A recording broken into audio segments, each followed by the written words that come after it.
ভালোবাসা মানে শুধু পাশে থাকা না। ভালোবাসা মানে দূর থেকেও কারোর জন্য দোয়া করা। যে মানুষটা যার পাশে নেই, তবুও মনে হয় সে যেন আজ কাছেই আছে। ভালোবাসা শেষ হয় না, শুধু মানুষ বদলে যায়, সময় বদলে যায়, কিন্তু অনুভূতিটা থেকে যায় চুপচাপ, গভীরভাবে।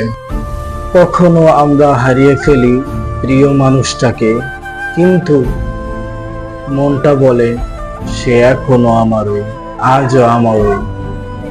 তাকে ছাড়া কখনোই ভালো লাগে না, কারণ ভালোবাসা হারায় না, সে থেকে যায় হৃদয়ের এক কোণে, চুপচাপ, কিন্তু চিরদিনের জন্য।